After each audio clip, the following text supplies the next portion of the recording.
ఈ వార్తలు మీకు అందిస్తున్నది తెలంగాణ రిపోర్టర్ న్యూస్ ఛానల్. జర్నలిస్టుల అక్రిడేషన్కు సంబంధించిన 252 కొత్త జీవోను సవరించాలని డిమాండ్ చేస్తూ TUWJ 143 TJF ఆధ్వర్యంలో కలెక్టరేట్ ఎదుట జర్నలిస్టుల ఆందోళన. దివంగత ముఖ్యమంత్రి వైఎస్ఆర్ ఇచ్చిన తరహాలో పనిచేసే ప్రతి వర్కింగ్ జర్నలిస్టుకు తెల్ల రేషన్ కార్డు ఇవ్వాలి. జిల్లా అడిషనల్ కలెక్టర్కు వినతి పత్రం. జర్నలిస్టుల అక్రిడేషన్కు సంబంధించి ప్రభుత్వం ఇటీవల విడుదల చేసిన 252 కొత్త జీవోను సవరించాలని డిమాండ్ చేస్తూ TUWJ 143 TJF రాష్ట్ర కమిటీ పిలుపు మేరకు జిల్లా శాఖ ఆధ్వర్యంలో శనివారం మధ్యాహ్నం 12:30 గంటల ప్రాంతంలో కలెక్టరేట్ ఎదుట సంఘ నాయకులు సభ్యులు బైఠాయించి ఆందోళన కార్యక్రమం చేపట్టారు. అనంతరం కలెక్టరేట్లో అడిషనల్ కలెక్టర్ బి రాజాగౌడ్కు ఇందుకు సంబంధించిన వినతి పత్రం అందజేశారు.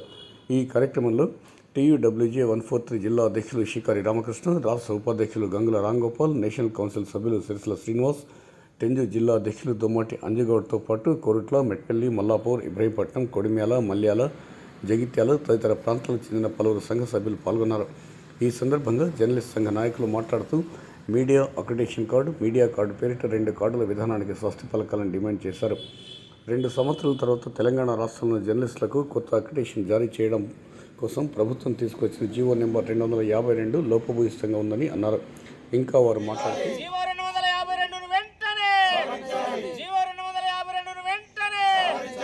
రాజీ లేని పోరాటాలు కొనసాగించి కళాలకు పదును పెట్టి చేసి నిరంకుశ పాలనను అంతమొందించడం కోసం అంకిత భావంతో పనిచేసినారు. అలాంటి జర్నలిస్టులపైనే తొక్కివేయాలనే సమాలోచనతోని రేవంత్ రెడ్డి సర్కారు ఉన్నందుకు నిరసిస్తూ మా ప్రెస్ అకాడమీ చైర్మన్ అల్లం నారాయణ గారు 23,000 కార్డులు ఇప్పిస్తే, అంటే ఆంధ్ర రాష్ట్రంలో ఉన్నప్పుడు 18,000 కార్డులు ఉంటే 23,000 కార్డులు ఇప్పించిన తెలంగాణ రాష్ట్రం ఏర్పడిన తర్వాత ఇప్పుడు 23,000 కార్డులలో సగం వరకు తొలగించాలనే సమాలోచనతోని ఈ ప్రస్తుతం ప్రెస్ అకాడమీ చైర్మన్ శ్రీనివాసరెడ్డి గారు ముందుకు కదులుతుండ్రు. ఆయన ఆలోచన విధానం ఏందో ఇప్పటికీ అంతుచిక్కట్లేదు. ఎందుకంటే ఇవి ఎక్స్టెండ్ అంటే వాయిదాల మీద వాయిదాలు 3 నెలలు 6 నెలలు అని పొడిగిస్తూ కాలాన్ని వెల్లడిస్తున్నారు. కానీ ఆయన చైర్మన్ అన్న విషయం ఎవరికి తెలియదు. అల్లం నారాయణ గారే చైర్మన్ అనే విషయాన్ని అందరికీ తెలుసు ఇప్పటికీ కూడా. అయితే అలాంటి విధానాలకు స్వస్తి పలుకుతూ జీవో 252ను రద్దు చేస్తూ మా కొత్త విధానాన్ని, అంటే అంతకుముందు ఉన్న ప్రభుత్వంలో ఉన్నప్పుడు ఏ విధంగానైతే జర్నలిస్టులకు హక్కుల కోసం, పరిరక్షణ కోసం అంకిత భావంతో పనిచేసిందో అదే వాటిని అమలు చేయాలనే ఉద్దేశంతో ప్రభుత్వానికి నిరసన కార్యక్రమాన్ని తెలియజేయడం కోసం మేము ముందుకు వెళ్ళాం. ఇప్పుడు మన national council member Sirisilla Srinivas. Telangana రాష్ట్ర ప్రభుత్వం ప్రస్తుతం వ్యవహరిస్తున్న తీరు దురదృష్టకరం. ఎందుకంటే తెలంగాణ రాష్ట్రం ఏర్పడిన తర్వాత జర్నలిస్టులు ఉద్యమంలో నాటి ఏర్పడటానికి కావాల్సిన ఉద్యమంలో పాల్గొని ఆ తర్వాత తమ బతుకులు బాగుపడతాయని, జర్నలిజం విలువలు పెరుగుతాయని అనుకున్న తీరు కాస్త మారిపోయి ఆ కాలంలో అయినప్పటికీ కూడా అల్లం నారాయణ గారి చైర్మన్గా, అంటే అకాడమీ చైర్మన్గా ఉన్న హయాంలో దాదాపు అటు డెస్క్ జర్నలిస్టులను, ఇటు వర్కింగ్ జర్నలిస్టులను ఇద్దరికీ న్యాయం జరిగే విధంగా దాదాపుగా రాష్ట్ర వ్యాప్తంగా యూనియన్లకు అతీతంగా 23,000 అక్రిడేషన్ కార్డులను ఇవ్వడం జరిగింది. కానీ ఈ ప్రభుత్వం వచ్చిన తర్వాత, అంటే మనం ప్రస్తుతం ఇప్పుడు మేము ముఖ్యమంత్రి గారిని విమర్శించడం కాదు, దానికి మార్గదర్శకం చేస్తున్నటువంటి మీడియా అకాడమీని విమర్శిస్తున్నాం.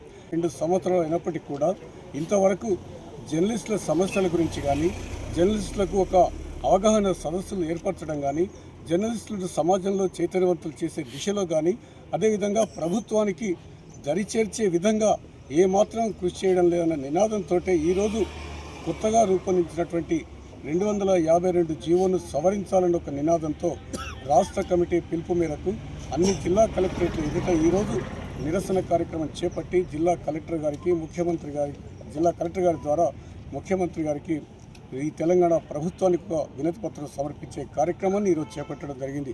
ఇప్పటికైనా రాష్ట్ర ముఖ్యమంత్రి రేవంత్ రెడ్డి గారు అన్ని వర్గాల సంక్షేమం నా బాధ్యత, అన్ని కళ్ళు అందరిపైనే, అదేవిధంగా జర్నలిస్టుల పట్ల నేను ఏ విధమైన పక్షపాతం లేకుండా వ్యవహరిస్తానన్న నాటి మాటలను నిజం చేస్తూ ఈ 252 జీవోలు సవరించాలని, 2 కార్డుల విధానం అంటే అక్రిడేషన్ కార్డు, మీడియా కార్డు, ఈ 2 కార్డుల వల్ల ఒకవైపు డెస్క్ జర్నలిస్టులకు, అదేవిధంగా వర్కింగ్ జర్నలిస్టులకు మధ్య ఒక విభేదం ఏర్పడే పరిస్థితి నెలకొంది.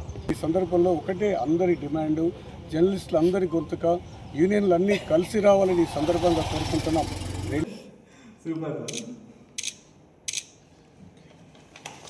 ఈ వార్తలు మీకు అందిస్తున్నది తెలంగాణ రిపోర్టర్ న్యూస్ ఛానల్.